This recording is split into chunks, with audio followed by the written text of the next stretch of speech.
Assalamualaikum warahmatullahi wabarakatuh. Halo kawan-kawanku dimanapun kalian berada, saya ucapkan banyak terima kasih pada kawan-kawan yang sudah mau mengklik dan ingin menonton video pada kesempatan kali ini.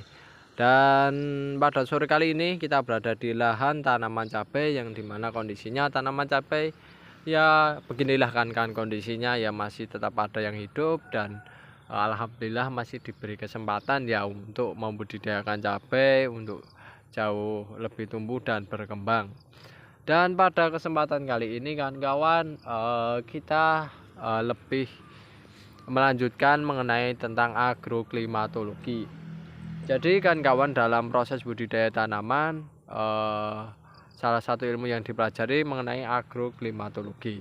Nah, agroklimatologi ini bisa kita kembangkan kan dalam proses budidaya di lahan ya. Karena sebenarnya kalau kita bisa mengembangkan, kita memperoleh margin yang luar biasa bagusnya. Akan tetapi perlu kita uji coba, juga belajar dari pengalaman dan juga belajar dari materi-materi ataupun ilmu-ilmu yang berada entah di media sosial ataupun yang secara langsung ya diberikan kepada para petani, kepada diri kita semua ya. Yang jelas kita perlu ya namanya proses pengembangan dalam budidaya pertanian, apalagi kaitannya dengan agroklimatologi. Nah, dengan mempelajari agroklimatologi tersebut kita bisa mengembangkan dan memodifikasi lahan ataupun tempat budidaya kita sedemikian rupa sehingga kita bisa membudidayakannya bisa optimal dan bahkan bisa panen ya di waktu-waktu yang langka semacam itu. Nah, lalu kawan-kawan pada kesempatan kali ini kita akan membahas mengenai pengembangan agroklimatologi. Jadi kalau di lahan kami pengembangannya sederhana saja ya kan karena kami memang secara teknologi belum terlalu maju banget dan yang jelas belum ada dananya. Kalau mungkin secara teori dan lain sebagainya kita sudah memperoleh, tapi kita saat ini untuk dana pengembangannya masih belum secara optimal lah ya untuk di lahan budidaya kita. Hanya saja kita sederhana saja melakukan proses pengembangan dengan pemanfaatan mengenai ilmu agroklimatologi. Nah, jadi pada dasarnya di Indonesia ini yang kita ketahui ya secara iklim ya itu ada musim penghujan dan musim kemarau. Nah, dan dari banyaknya data yang tersebar di tempat kami ya di daerah sekitar kami itu data di musim penghujan harga cabai itu harganya lumayan. Ya apalagi semacam musim kayak gini ini cabai sudah mencapai 100.000 per kilo. Cabai rawit ya kan kawan. Nah, oleh sebab itu dalam proses budidaya ya harus kita kembangkan ya lahan budidaya agar bisa memproduksi tanaman-tanaman yang di luar musimnya. Ya, jadi kalau tanaman cabai di musim penghujan itu harganya mahal karena apa? Karena tanaman cabai di saat musim penghujan mereka tumbuh dan berkembangnya tidak bisa secara optimal dan maksimal sehingga ketersediaan barang sedikit sedangkan permintaan terus-menerus dan jumlahnya yang cukup banyak. Otomatis harga cabainya mahal. Nah, oleh sebab itu dalam agroklimatologi kita mengetahui bahwasannya di Indonesia di musim penghujan itu kondisinya intensitas airnya banyak, lalu anginnya itu cukup deras, kelembapannya cukup tinggi.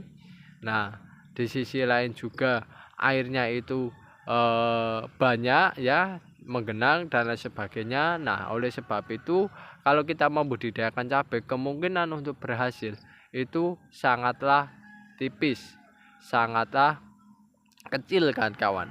Nah, oleh sebab itu dengan mengetahui hal semacam itu kalau kita membudidayakan secara biasa maka yang terjadi adalah tanaman cabai itu tidak bisa tumbuh dan berkembang secara bagus bahkan mengakibatkan resiko kematian yang cukup tinggi.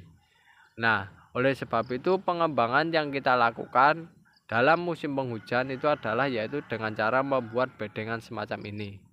Nah, pengembangan semacam ini dengan pembuatan bedengan semacam ini, tanaman cabai itu bisa berada di atas dari genangan air ya. Jadi ketika hujan, air turun itu airnya di sini memang menggenang karena ini lahan persawahan ya yang tak ada hujan, menggenang kan kawan. Nah, kita manfaatkan untuk tanaman cabai dengan cara yaitu pengembangannya membuat bedengan yang pertama. Bedengan ini nantinya kondisinya ketika air menggenang dipastikan bedengannya jangan sampai rata ya dengan airnya sehingga tanaman cabai bisa survive dan bisa tumbuhlah di bedengan tersebut. Lalu yang berikutnya yaitu adalah teknologi pengembangan kami dalam dunia agroklimatologi yang mengetahui bahwasannya di musim penghujan itu intensitas airnya cukup tinggi. Kita membuat saluran ya, di bagian sana itu saluran masuk dan di bagian sana adalah saluran keluar. Nah, kedua saluran itu kita buat ya, nantinya kalau musim kemarau itu saluran tersebut kita buka untuk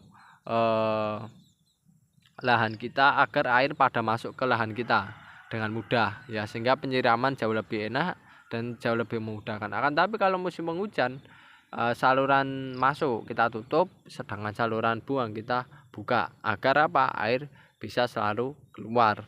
Nah, dengan cara semacam itu maka air kemungkinan besar menggenangnya tidak melebihi dari batas ini kan kawan, bedengan yang kita buat semacam itu, sehingga apa, sehingga nantinya tanaman cabai kita jauh lebih aman. Nah, ketika kondisi tanaman cabai jauh lebih aman, maka kita bisa membudidayakan cabai secara terus-menerus ya di musim penghujan maupun musim kemarau. Semacam itu kan kawan. Sehingga tidak mengenal musim, dan ini kalau bisa kan menempatkan waktunya di waktu yang tepat, maka itu nanti tanaman cabainya bisa produktif ya sesuai dengan harga yang pada kondisi yang mahal ya, apalagi biasanya yang terjadi ada di kondisi musim penghujan semacam ini. Maka dari itu pengembangannya yang pertama adalah bedengan yang tinggi, yang kedua adalah pembuatan saluran ya untuk pembuangan airnya di bagian sana, juga untuk pemasukan air ketika musim kemarau semacam itu. Lalu yang berikutnya adalah yaitu dalam membudidayakan cabai kita selalu menggunakan tajuk yaitu berupa bambu. Ini memang juga salah satu pengembangan. Mengapa kita menggunakan bambu untuk tiap tanaman satu tajuk ya kan.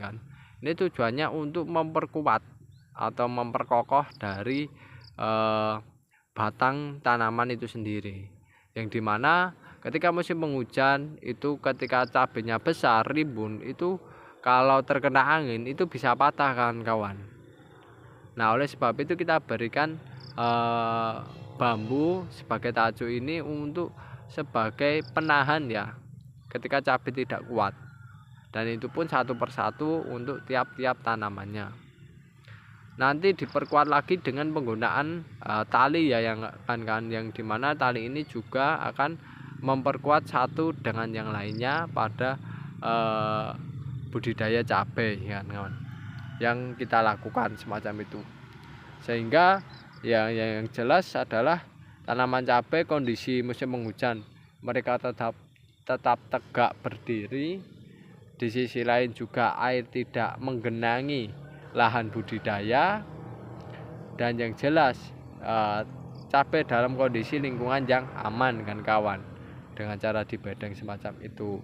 Nah, itulah manfaat dari pengembangan dan mengetahui dari agroklimatologi. Jadi kondisi-kondisi faktor-faktor semacam itu bisa kita pergunakan ya untuk memodifikasi ya agar dalam proses budidayanya bisa berjalan dengan lancar ya. Modifikasi dari teknik budidayanya, mekanismenya dan lain sebagainya itu kita harus bisa pintar-pintar memodifikasi ya agar kawan-kawan tetap optimal dan produktif lahan budidayanya kan kawan. Jadi tidak menunggu dan menyesuaikan musim itu. Lalu yang berikutnya ada juga pengembangan yang sering kali kita lakukan di saat musim penghujan, yaitu adalah perempelan. Nah, perempelan itu atau pruning itu perlu kita lakukan di musim penghujan untuk mengurangi beban dari tanaman yang dibudidayakan. Beban tanaman ini berasal dari air hujan yang terus-menerus menghujani area lingkungan budidaya kita. Dengan di pruning, ya kan kawan, dipotong bagian-bagian yang tidak dirasa kurang bermanfaat, ya, perempelan daun, perempelan cabang. Nah, itu nanti mengurangi beban dari tanaman, ya, agar tetap kuat berdiri. Ketika tetap kuat berdiri, mereka memperoleh sinar matahari yang optimal, maka mereka bisa memfotosintesiskan diri mereka, ya, secara optimal pula. Lalu di sisi lain juga dengan cara di pruning, dipotong bagian-bagian dari tanamannya yang sekiranya mengganggu, itu juga bisa mengurangi intensitas kelembapan yang berada pada tanaman cabai. Mengapa itu penting? Karena kelembapan adalah salah satu faktor yang mengakibatkan penyebaran patek atau jamur yang menyerang pada buah cabai itu sendiri. Itu bisa dikurangi intensitasnya, ya, penyebarannya. Sehingga dengan kondisi yang tidak terlalu lembab, maka otomatis nanti tanaman cabai serangan jamurnya pada buah tanaman cabai itu bisa ditekankan kawan, atau ya mengurangi lah paling tidak semacam itu kan kawan.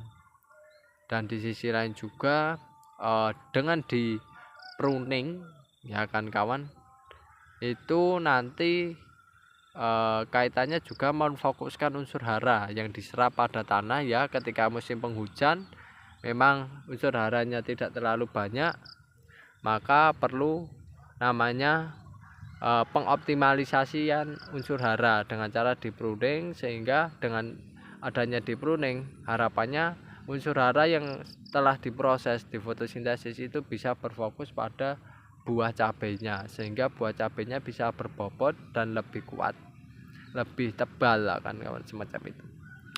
Oke kan kawan, itu dulu yang bisa saya sampaikan mengenai beberapa pengembangan, ya, dari kita mengetahui kondisi iklim, lalu kita kembangkan melalui teknis dan media dalam proses budidaya tanaman, menjadikan budidayanya harapannya bisa optimal dan lebih bisa maksimal. Dan itu yang kita ceritakan itu ada pengalaman-pengalaman kami selama kita membudidayakan tanaman cabai yang kita lakukan di lahan ini. Jika ada kekurangan ataupun kesalahan, kami mohon maaf yang sebesar-besarnya. Terima kasih. Wassalamualaikum warahmatullahi wabarakatuh.